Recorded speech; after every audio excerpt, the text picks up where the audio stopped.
Good afternoon, everybody, and thanks again for being here. This week, we are joined again, as we were at the end of October last year, by the Student Services team at Jeffco Public Schools in Colorado. Terry Walderman, Erin Sullivan, and Mishele Carroll are here with us. And if you had the opportunity to be in that meeting last October, you know that they gave us an overview of multi-tiered systems of support, MTSS, for students, and helped us think through big picture thinking on what's the 101 of MTSS and how does that apply to the current circumstance, which at the time was for many districts preparing to reopen. And now our context, of course, is a bit different, in many respects, a positive difference in starting to see the end of this tunnel called the pandemic and looking forward to being in person, if not many of us already fully there, moving to that certainly by the fall, it seems at this point. And with the current situation in terms of funding, the opportunities and in fact prescriptions of interventions for students to address the learning loss that we know is happening. What Terry, Erin, and Mishele can help us do is think about that for those of us who are in more of the facilities and operations and finance space, for whom what their expertise is not ours. But we know that in terms of what's going to be needed to frame some of these interventions, we just wanted to invite them back to help us who don't know this field as well, but all have to be cognizant of it and in many ways help planning for it, funding it, roping it into broader strategic plans to know what are some of those benchmarks, what are some of the framework to an effective intervention that comes from having that depth of knowledge that they have, that nuance in the field that frankly we don't. And so really glad to have them here, and I will turn it over to them as soon as possible and stop talking myself. So just as a brief introduction, Terry Walderman is the Director of Student Services at Jeffco and comes from an educator's background, getting her master's in social work and practicing in New York, and then becoming a classroom teacher, a building principal, and working as an administrator in special education. So having that deep background in the classroom and all throughout. And Dr. Erin Sullivan is the coordinator of student services. She's worked in the behavioral support field for a couple decades and provides professional development and training in the fields with her degrees in family, child, and school psychology, curriculum instruction, and psych as the beginning background in BA. And Mishele Carroll is our integration coordinator in student services department there and has her background in psychology and school psychology. And so the team there is going to be trading off. I'm going to get out of the way. They're going to help, again, us think about a holistic approach to help to interventions here for students and addressing learning loss. And look forward to, as always, questions, comments as they come up. That from your perspective, what you need to know, please put those comments, questions in the chat. We'll address them throughout. So Mishele, Terry, and Erin, the floor is yours. Thanks for being here. All right, David, too, I think if you could, let me share here. We did put some things together to help us organize our discussion. And then for those of you, we are a smaller crowd today. If you can, it might help, Terry, Erin, and Mishele, if you can just in the chat also just kind of note your role in the state or district that you work with, that can help them perhaps in framing up some of their comments as well, if you don't mind. Go ahead, please. That would be great. Fantastic. Thank you, David. Erin or Terry, did you want to say anything before I get rolling? We're good? Go ahead, Terry. No, we're good. I was going to say, wow, when you look at our bios, pressure's on you guys. So let's do this. Well, thank you, David. And for those of you who were with us last time, it's nice to see you again. And we're happy to be here to have this discussion with you today. Really what we want to do is to frame this time around a little bit where we left off last time, talking about a multi-tiered system of support, and really getting more specific today into how we are taking specific components of a multi-tiered systems of support framework to really get at some of the questions that you're looking at today. So some of the things that the big ideas we want to dive into are really this understanding and theory around practice-informed policy, and then how policy actually enables us to select practices. So we're going to talk about that a little bit as kind of an overarching theory to really be the foundation for our discussion today, but then go back into MTSS and how you utilize a multi-tiered system of support at the district level and at the school level to not only align, but to also adopt the practices that we need to ensure the success of our students. And then thirdly, we really want to help you to recognize and identify evidence-based practices across a continuum of support, and then how to get started with implementation. So those are our big ideas for today. So we just want to start with acknowledging, of course, where all of this information comes from. It's not just Jeffco Student Services that brings all of this to you, but we really rely on all of these great national leaders to bring us this information. We take it, utilize it in many different ways and in many different forms. It really informs what we do and what we bring to you. So these are our shout outs here. And then just quickly to frame how we would like our time to go today, we always like to take this opportunity to bring it into an MTSS kind of framework around being motivated, making sure you're taking care of yourself, sharing information, and then supporting this work. And so you can see in the way that we have framed that we'd love for you to think in possibilities. But this is really about the work that you're already doing and what you can do to further the work, to bring these conversations to colleagues and to really start some intentional work based on the things that we're bringing to you today.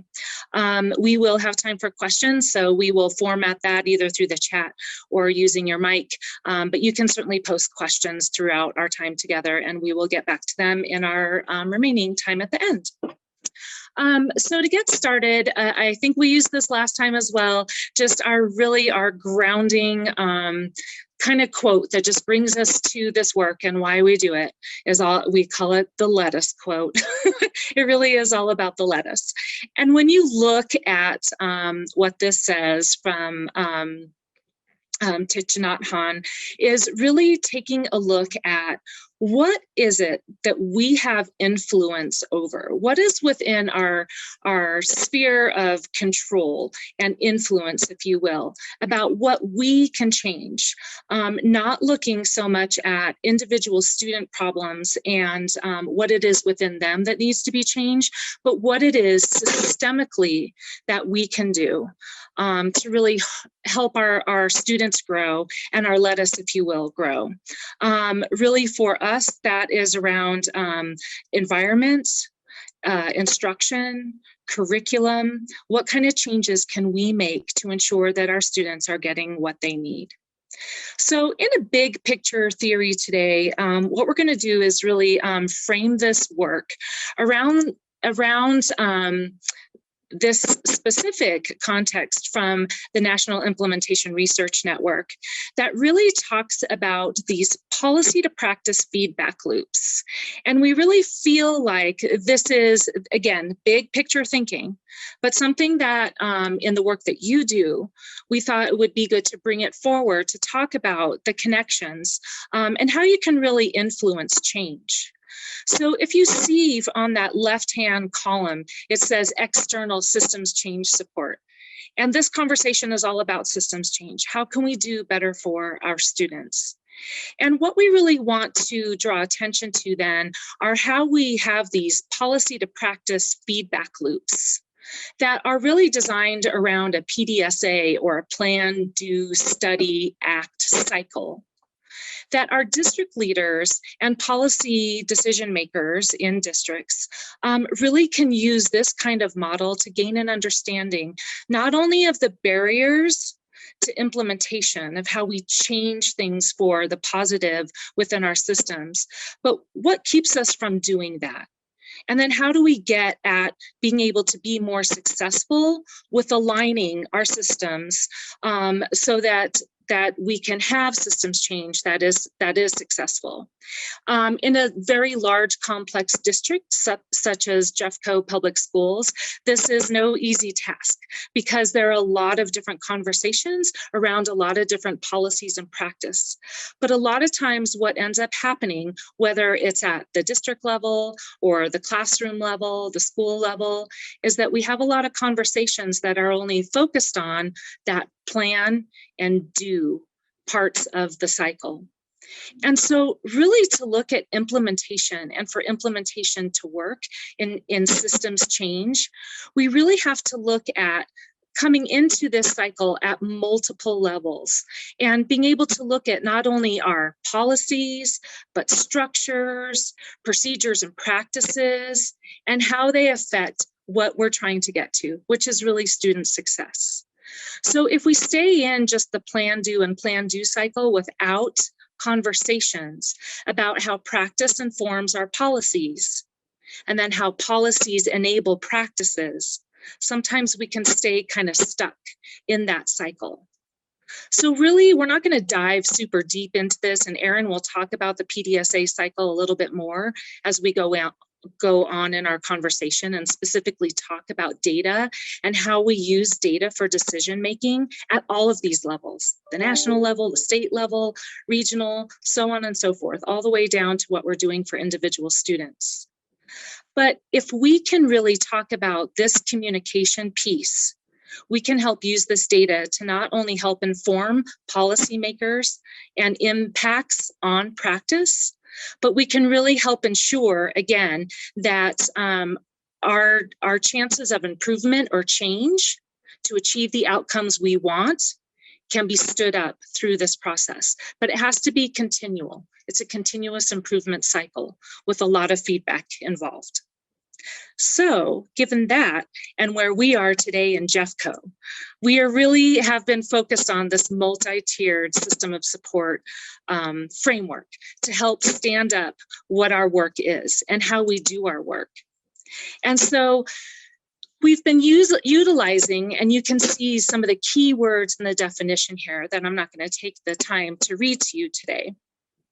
But if you take a look at all of the different layers within what's being spoken to in that framework, the bottom line is that we're trying to be better decision makers. In our very large system, to achieve what this definition sets out for us to do hasn't been an easy task from the beginning. And given our current state with multiple models of learning, in-person, hybrid, remote, this has only become more difficult.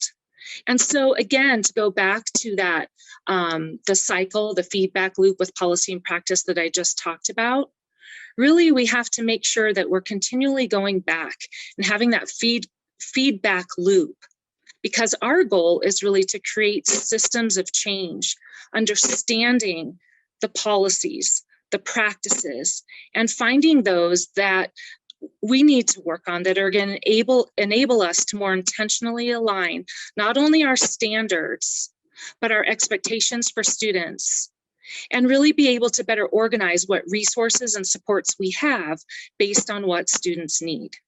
And we do that all with data. So ultimately, here goes Erin with the fade in. Nice, thank you. Ultimately and simplistically, what we're really trying to do is organize all the stuff we have in our district that is good for kids, and we know it's good for kids, but we have to organize that stuff and then have a framework that's going to help us to be able to enable the adults to get the stuff to the students that need it based on what their need is. And again, as you can tell, that is no easy task. So some of the work that we've been doing in Jeffco is based off of our Colorado Department of Education multi-tiered system of support. And this is across tiers. You can see, and do you like the mountain, the picture of the mountain that is a gradiated triangle from universal to targeted to intensive, or the red, the green, the yellow, the red. But across that whole entire beautiful mountain is we need to have these equitable practices. And these equitable practices that we have, these 6 components, these circles here that don't have labels, they're just visuals right now. But the labels around those are, we've got to have shared leadership. We have to have folks at all different levels having these conversations. We need to be looking at universal screening and progress monitoring data of our students so that we know where they're at and what they need. And then we need to be using that data to make some decisions about what it is we need or they need and how we're going to get it to them across a layered continuum of supports. And to do that, we have to go and look at what evidence-based practices are there out there. They're going to help us to make sure that students are getting their needs met. And how do we determine if they're evidence-based? And how do we determine if they're even suitable for our use, for what we need? And then how do we include our families, our communities, and have partnerships with them all along the way? So today what we're going to do is we're really going to stand up 4 of these 6 components, dive into them a little bit deeper for the topic of conversation today and relating them to these conversations about acceleration versus remediation. And so we're going to take a deeper look at universal screening and progress monitoring, data-based decision-making, this concept of a layered continuum of supports to meet students' needs, and then those evidence-based practices that fit into that layered continuum. And with that, I will turn the time over to Erin. Hey, also before Erin takes over, I just wanted to acknowledge a couple of things.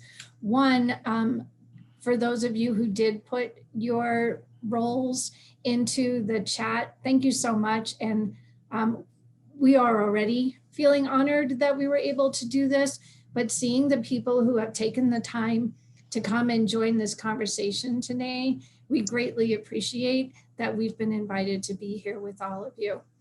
I also do want to point out that we have a couple more people from Jeffco here today. Dr. Susan Leach is here, and she is the Chief Student Success Officer. So she supports not only student services, but a number of other departments within the school district. And Susan Miller, who you all may know better as a colleague, we have the privilege of knowing as one of our Board of Education members. So I just wanted to acknowledge that they were also here in the audience today. Thanks, Erin. No problem. Okay, so before we kind of get to the question answer section of our time today, as Mishele said, we did want to pull out 4 specific areas that when we're talking about policy-enabled practice and practice-informed policy that we think are crucial at this current time of planning for how we're going to be ready for next year, whether that's at a student, district, regional, or state level. We start this work with universal screening and progress monitoring. And I think we talked a little bit about this the last time we were here. One of the big components that is coming out of this work, and especially when we're talking about acceleration, is looking at having the right data at the right time in order to do that work.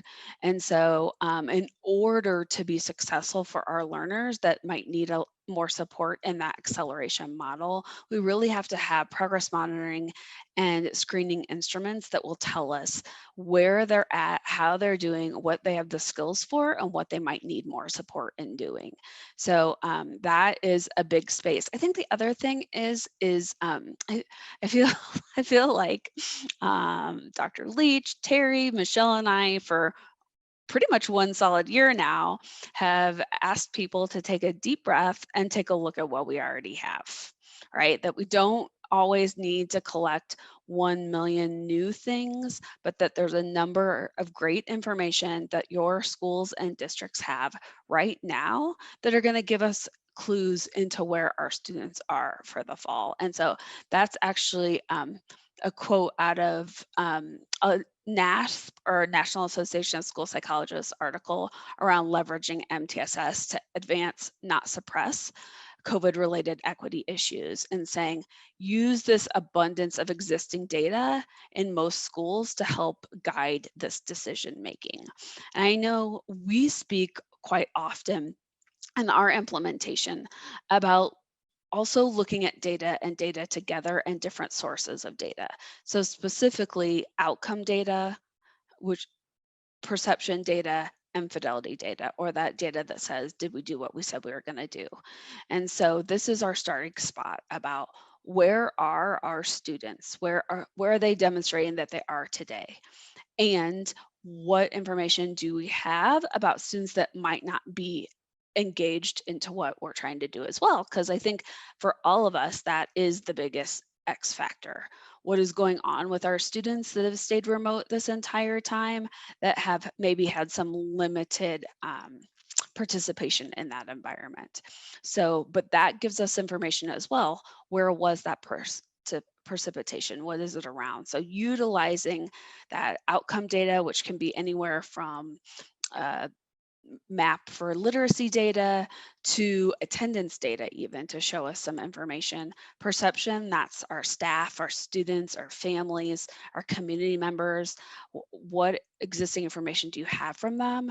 And then going back and saying, did we do this as we said we were supposed to do? Often we say in education, oh, that doesn't work, without really asking the question of, did we implement that with fidelity? And so that's our starting point in this, identifying what we need to do for the fall, what we might need to work towards right now to prep our adults and our staff, our students for, is what is the data telling us about where we're at?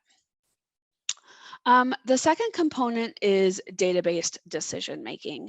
And I am absolutely sure we talked about this last time, because we talk about this basically wherever we go. But one of the things that we're really working extra hard on is moving away from this model of problem and solution. More often than not, we know that it looks like this, right? That actually we start with a problem, we start talking about possible solutions, we get lost most of the time, and then we run out of time and another problem comes up. So we're like, okay, on to the next. And really to bring us back into this idea of what is our approach to database decision making and problem solving? So in the PEP cycle, they speak specifically of the Plan, Do, Study, Act, which is probably the most recognizable approach to a problem-solving process across industries. One of the great, fantastic things that we've learned in research, thanks to our partners at the University of North Carolina and the University of Oregon, is it doesn't matter in education whether you're planning for an individual student, a school, or a district. It doesn't matter if your problem-solving process has 3 steps or 33 steps. What matters is do you follow that process? Do you have a uniform process across your structures? And do you follow it? And so this is the easy part around how do we take that data and how do we move through this process so that we're making decisions that are efficient and effective and meeting the needs of our adults and our learners. Specifically in that planning space, before we're making policy or practice decisions, our next space is to understand what are the practices that we have across a layered continuum of support. So what are the practices that we do across literacy, numeracy, behavior, and social emotional learning that all students get? or at the universal level, what do some students get that might be a double dip of that at the targeted level, and what do individual students get? It's one of the things that we often know happens in education is we very quickly decide on adding before we take a look at what is our inventory of practices and that we actually have. Are they working? If not, let's stop doing them. It's a novel idea. And then what do we need to add? I think the other thing that we've learned from these same partners is that we don't need 7 or 70 necessarily interventions. What we need is 2 to 3 evidence-based interventions or supports at each of these tiers across the grade band. So we don't need 70 literacy interventions. We need 3 that demonstrate that they work for our students. And we're going to talk a little bit about how to decide that next. So, and that we would say that would be across the grade bands of K2, 3-5, 6-8, and 9-12. And, you know, and they must be specific to literacy, specific to numeracy, and then behavior and social emotional learning as well. And so a good starting point with your layered continuum with figuring out what do we have and is it working is to do an inventory that looks at those practices, that looks at the data that shows us if it's working, that looks at the people that are responsible for implementing it and leading that work, and that also looks at the fidelity data of did we do what we said we would do. Erin, before we move on, we do have a question that I think Awesome. Would fit right in here. So it says, question for your team. You focus on creating data-based interventions, which speaks our language, so yay. Yes. In your previous webinar, you helped us understand the importance of helping students gain not just content knowledge to close gaps, but importantly, resiliency and the soft skills that help students learn. Can y'all help us understand what kind of data you collect on these so-called soft skills to inform learning loss interventions? So I think that we spoke a little bit about it with the universal screener, but didn't call it out as such. So maybe we could speak a little bit to that before we move on to the next slide. Sure. Actually, this year we have, this is our second year of systemically implementing a universal screening instrument for social, emotional, and behavioral skills. Last year we did, we collected this information on 7,000 students. And this year so far, we've collected this information on over 16,000 students. And we are actually looking specifically at data that aligns to the CASEL competencies around social emotional learning. So those competencies are, and this is always a test, self-awareness, social awareness, responsible decision-making, relationship skills, and I'm forgetting the other social one, which is funny since I was just looking at that data the other day. But so it's really self-management. Did I leave self-management off? I think it was self-management. So it really is, we feel very lucky that we have this data to look at over time. But we are not stopping there with our work. In fact, our district is working very hard to implement the proficiency scale model across the district. And so we've begun to look at proficiency scales across what will be across those same grade bands that I mentioned before, but specific to those 5 competencies. And we're doing that utilizing the Illinois state standards as kind of our model for that work. Currently, in addition to the universal screening, we also utilize behavior data. So anything that has to do with the problem behavior, that the collection of that work, as well as attendance, as well as some of our other markers in areas that are similar. Does that answer the question? Yeah, I appreciate you answering that. And I guess part of the thinking there is so you said you are applying it to currently to 16,000 students. You have about 85,000. Tell me, like, collecting data on these quote soft skills and so forth. I could see being a practical and even political challenge in some respects, and yet incredibly valuable if used well. Yes. And so maybe could you, and forgive me for drilling on this, but the data-driven nature of it in a realm that for many folks who haven't been involved in this seems like voodoo magic, right? But there's data you can collect.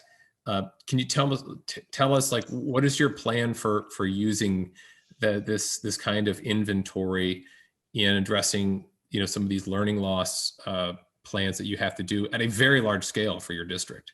Well, actually, I think I might skip to this other visual about it, because that's a really good question. I mean, there are so many levels of collecting and utilizing this data, and we firmly believe that we do not collect any data that we're not going to use, because we know our schools are data rich and information poor, and that makes them less likely to utilize that data. But one example, let me actually skip here a bit. Sorry if I give everybody a little headache here, is looking at this right here. So identify, match, implement, and monitor is our approach. And I know, again, you guys have done some work in that acceleration. And so when they talk about the RTI process within acceleration, this is one of the areas that we focus on, and how to identify those students that need a little bit more. And so we do utilize multiple points of data to determine if a student needs more support, and match that support, that data to the support. This is a really important point, especially in the world of behavior and social emotional learning. We're very good at taking as a structure at taking math data around literacy and identifying immediately what skill we need to address with our students. We're not as adept at doing that with behavior and social emotional learning. So we are utilizing that universal screening data as a whole system, as a temperature check of where our whole system is. We're also using it at whole school level, and doing the same thing, a temperature check of where our school is and what areas we might need to focus on more as a whole school. Then we're also taking that data down to the classroom, the group, and the individual level. So this data is one piece of information, and understanding and creating and identifying what support our students need, maybe also the duration and frequency of it, to attach to an explicit intervention or support that matches that need. And then we can also utilize it as to help us understand how our students are doing within that model as well. Does that make sense? Yeah, that does. Thank you. And okay. One last thing, I'll hit mute, I promise. But on some of the resources here for finding out, you know, these assessments and orientating, you know, all of us, you know, for those of you working in states and districts, you have folks who like this team have expertise in this area. But for those of us who are new, are there links that you can share with us where we can sort of explore? Sure. Yeah. Well, and actually, I think that takes us back to here, because this is another big piece, and we can make sure you guys have the link to this. It actually, there's a link within this, but it's a little bit more difficult to see without the slides. So when we're talking about, when we're going back to that of utilizing data, inventorying what you have, and then you say, okay, we have a need, right? More often than not, we're not making those decisions in our system based on similar data pieces. And so we utilize what is called the Hexagon Tool. And this resource comes to us from the University of North Carolina's Frank Porter Graham Institute for, this is a mouthful, the National Implementation Research Network. So otherwise known as NERN at the University of North Carolina. And this is a tool that is something that we really support, that we try to use within our office, and then we really support our schools to use, because so often we think of a need, purchase something, and then realize once we've spent the money that for whatever reason it doesn't work for us, right? And so my favorite example of that is actually the Ulvaeus bullying curriculum. most evidence-based behavior intervention there probably is. Unfortunately, 95% of that evidence base is in Norway. And so when we're talking about utilizing it here in the United States, and we've seen actually that schools with a large population of students of color don't have that same impact. And so we didn't go through the steps of this need, fit, resource, evidence, readiness, and capacity. And so really taking a look of like, does this resource meet our need? Does it fit in our context and with our current initiatives, right? So if our district is deciding acceleration is the way to go, then spending money on something that is focused on remediation is not going to do it, right? So it's got to align with the strategic plan. It also has to have the resources to support. So truthfully, one of the things that we looked at lately required a kind of silly amount of resource to actually implement the practice. And so that was one reason that we're like, you know what, this financially doesn't meet our needs. We also have to take a look at the staffing component and taking a look at that evidence base of, you know, does this actually require 200 hours of staff training that we don't have to give so that people can implement this work? Then again, it comes down to that evidence. Is there an evidence base, and is it with a school or district of students that looks like our students, that has that same composition? Then there's the two that we always look at together, the readiness and the capacity. Are our schools or group of schools ready to do this work? Do they have what they need to do? Can we get them what they need to do?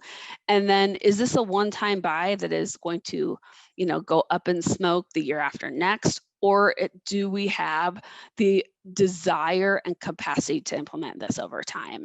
And these are really important questions, and take us really having done a good job of utilizing our data and going through that problem-solving process to be able to answer these questions. But what we've seen from the work of NERN is that when we attend to this, we really do get what we're looking for in these practices and programs. That was a really big mouthful. So I'm going to just pause for a minute and see if anyone has any questions, thoughts. So for clarity, this is a frame to decide if an intervention you are considering is worth it. Yeah. I mean, it can be any program or practice or intervention, whether it's like textbook adoption or a much smaller scale intervention, individualized intervention. Okay, well, I think, so we talked a little bit of the how that we do this at the school level that could be, you know, utilized across the district. I think the last thing that we have, this too is a corresponding visual of what that can look like when we're thinking about the tiers of implementation, and making sure we are attending to the braiding of academics and behavior, because they don't happen in isolation. So when we look at our intervention process, so this is that visual of determining that intervention, we do also look to what is the academic component to this work. I think, you know, other than that, I think it's all, you know, from talking to David, it's all the things that you all in this room have already spoken about, doing that important, being proactive and planning, utilizing data-based decision-making, and then prioritizing that need. I would say ultimately, before questions, the thing that we would leave you with is the most important, is whether you're looking at what you're doing to support your adults next year, or you're looking at what you're doing to support your staff or your students, I'm sorry, it really is the relationship, right? That helps us all be more successful. And especially when we're adopting something new, planning for and attending to that relationship and that support that is needed, and how you're going to do that in a way that is facilitative is, I guess, penultimate to the moving this work forward. Yeah. So this goes back to thank you very much. This goes back to your what I recall, and as I was prepping, looking back at the last presentation, if you're gonna prepare to help lots of students, you have to get the adults prepared to do it. Like, you have to help the adults help the students. It's a whole system, right? Adults aren't prepared to do it. It's not going to happen, because I think when you're reminding the other day is that it's the modeling of the behavior. If the adults aren't capable of modeling that behavior that they want your students to follow, it's going to be challenging. Can you help just like nitty gritty right now? We've got, these interventions that with dollars attached to them that, we have the opportunity to. It's a real opportunity. It's like for Jeffco right now, the 20% set aside in ARP is like 12 million, something like that, right? So that's a shot in the arm kind of additional resources. Can you help frame some of the thinking about how you're thinking about sort of this one-time infusion in the midst of your long-term strategies, and how that's going to work? Some of the challenges of the past 2 weeks when we've been wrestling in this forum on ARP funding has been, we don't want to set on the capital side, on the facility side, a funding cliff where we set a bunch of these systems up in 2024 of September, boom, we're not. Can you help but think about in the interventions for learning loss, coupling that with some of the behavioral supports? How are you at least approaching it? And I know it can't be all fully baked at this point because everything's so new, but would love to hear some of your thoughts on how you're approaching that one-time funding. I was going to say, Susan. Yeah, thank you, Susan, because I'm like, well, I could say enough to get myself in a lot of trouble, but I think that since Dr. Leach... It's only going to be on YouTube, it's fine. Since Dr. Leach unmuted, we're going to defer to Dr. Leach. Thanks. My voice isn't very loud, so if I don't use this, you won't hear me. Thank you. So, David, I think you're correct, and it's not fully baked yet. So we're still having a lot of conversations around that. Much of what I like about the framework that we're talking about is that's something that I think a lot of people are always hesitant to implement a new program. And what I like about this is it just drives our way of working. It's free. It doesn't cost us anything in terms of how we approach the work. Now, certainly there are some funding that we would like to take advantage of to move this work forward. And I think that, when I listen to Erin talk about the Hexagon model, I think those are the kinds of the tools that I look at and think when we're looking at intervention materials, which is what I'm lobbying for, that we're looking for some really solid intervention materials with great effect sizes that will move our students forward.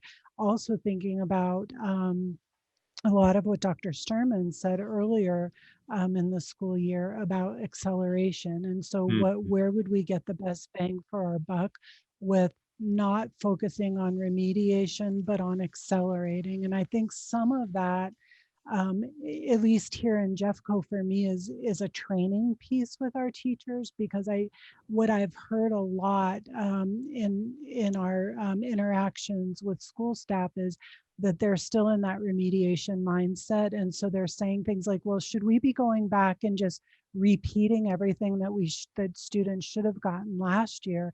And so really educating them around acceleration, and no, we're not going to go back and repeat everything we missed. We're going to be very mindful about using this type of framework to assess, analyze our data, and then accelerate in real meaningful ways in order to move ahead. And so I would say my advocacy would be around looking for those tools that would help us get to that end rather than looking at making up through remediation. So yes, there's still very much ongoing conversations. I suspect that we're also looking at some overall curriculum purchases with some of that. So thank you, Dr. Leash. And that's the video that you referenced with Dr. David Steiner from Johns Hopkins.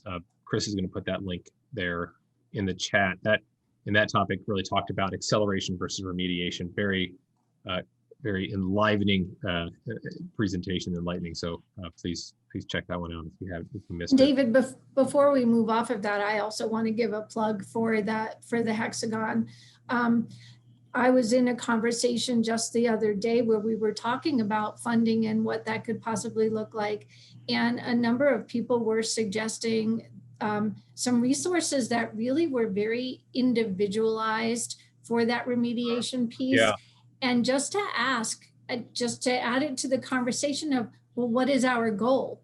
Are we looking to use this to just support the few kiddos who are up at the top of that triangle, when the data is really showing that if we can focus on the kids who may need some targeted supports as they come back to school, right? Because everybody's been out of school and there's going to be a lot of relearning of how to be a student and how to have kids back in your class. But if our goal is to work at that tier 2 level, then we do not want to purchase resources or only purchase resources up at that tier 3. So to really take the time to have that conversation about what is it that you are trying to do before just jumping into, oh my gosh, let's do this. So it's more time consuming and it leads to deep conversations, but it's the right way to look at how to efficiently and effectively use dollars that ultimately are finite. Right. Even if we're getting an infusion, it's still limited and it's going to go away. And it reminds me of the, when we were talking about indoor air quality, I think Jerry Roseman was on and he was urging us to avoid in a hygiene theater, purchasing something because we found it to look like it was going to do something without knowing exactly what. And so we'll get that presentation. If you don't mind sharing that presentation, we'd like to post a link to it. We'll send it out to everybody there so they have that frame to look at as well. I think too, Deborah asked the question about the culture shift of using a Hexagon tool to stop teachers from requesting specific programs or demanding the old programs not be abandoned. And I think as Terry's example gave, it does really allow people to stop and think. And really ultimately, I think helping people understand that it's not just a hoop, but it's also the planning instrument that you're going to use for implementation has helped.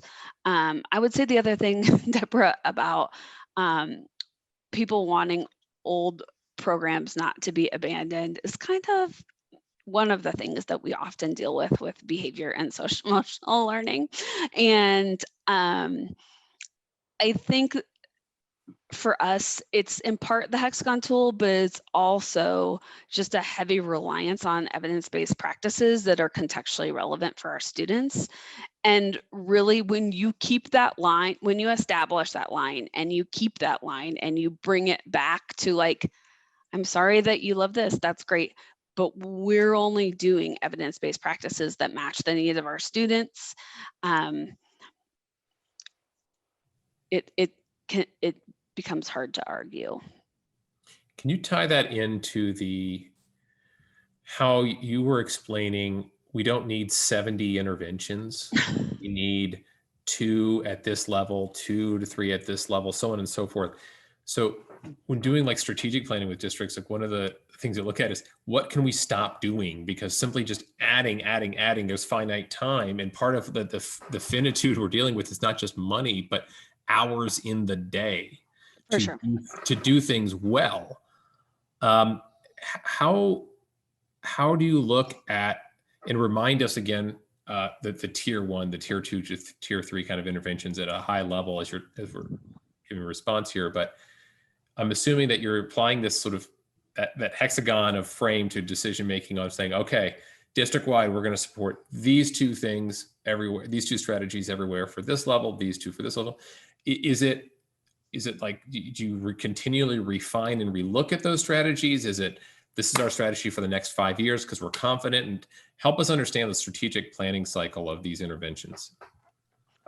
I think what we've done and then I'll let my colleagues jump in. I feel like what we've done with this is, well, first we've laid this foundation of evidence-based practices, right? That is where that is our hallmark. But I will say, so one of our mentors, George Sugai, who's a emeritus professor from the University of Connecticut, has always said, every time you add one thing, you take off 3.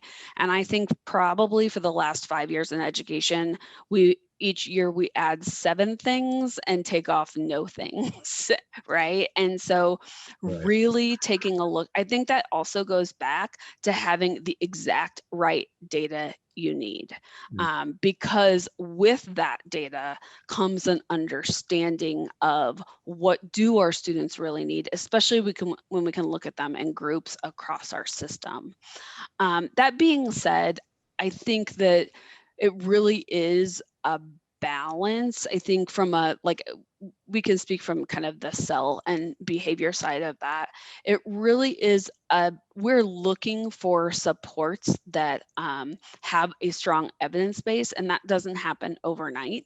So typically we do adopt things for 3 to 5 years. We also though want to utilize our data and our system of problem solving to be flexible to immediate needs as they arise.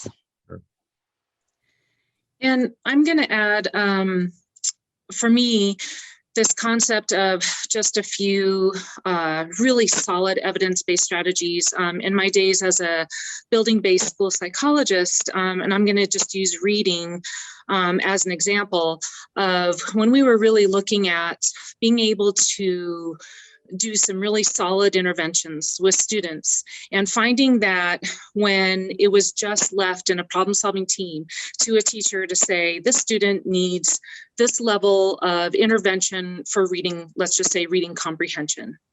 And so what would end up happening is then that teacher would go and look for all these different things just on reading comprehension. And what we really found that worked better is if we selected 1 to 2 really solid strategies, reading comprehension, let's do a couple on reading fluency and a couple on decoding. And if teachers really knew, and this goes back to the resources part of the Hexagon tool, if they were well trained and knew how to use 1 or 2 interventions very, very well, how to implement them with fidelity, have the outcome data that they could understand and be able to interpret to see if students were making the gains. The intervention, the integrity of the interventions and student growth was so much greater than if you just, oh, this didn't work for these 2 days, so now I'm going to try this for 3 days, and now I'm going to go to something else for a week and just see, hodgepodge, kind of see what works. And so we just really started compiling, 1 or 2 solid things that teachers could do well. We knew that they felt comfortable with, they were much more likely to do it. And that was that strength and that resources part, and that was a great fit for our system. And that was very tier 3 individualized talking, but just another example. 2 things I scribbled down as you all were talking. Evidence-based only, do less better. Seems like just for my simple head to get around, but that, I know there's more nuance there, but. And going back to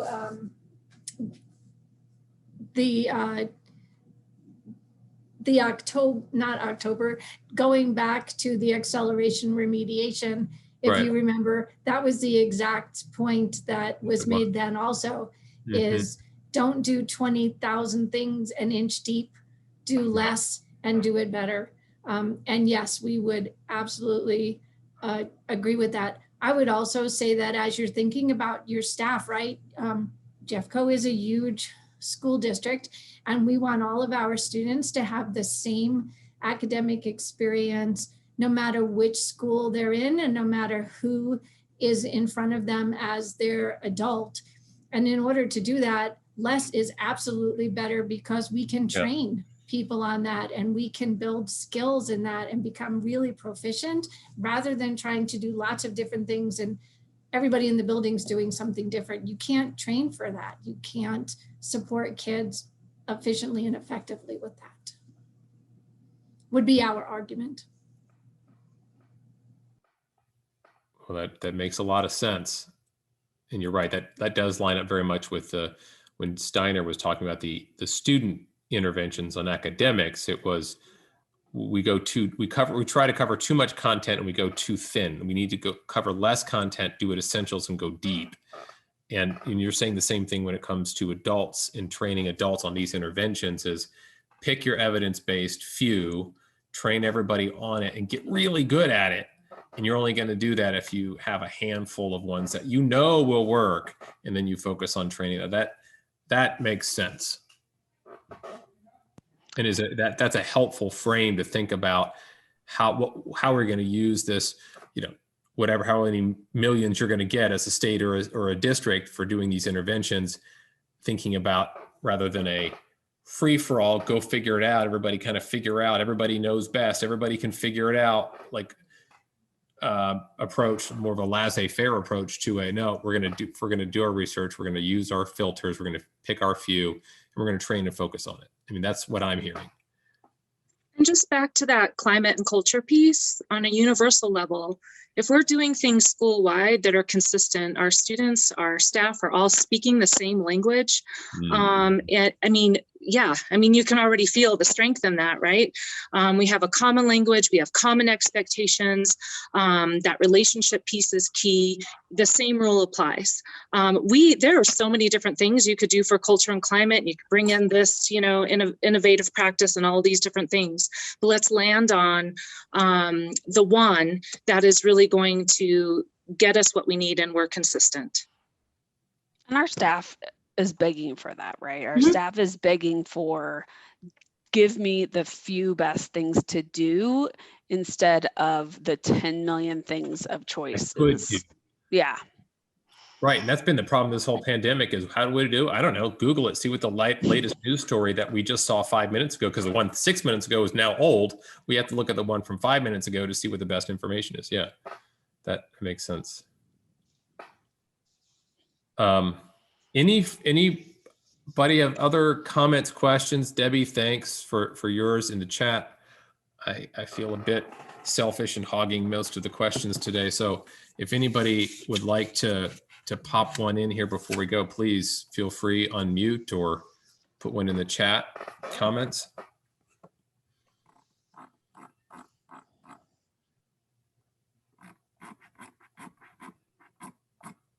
Well, let's then thank our guests very much for coming. Terry, Mishele, Erin, Susan, thank you very much. You have very busy and jobs doing what matters most, and I really appreciate you taking the time out to be with us and help inform it. Please thank our guests on your way out here today.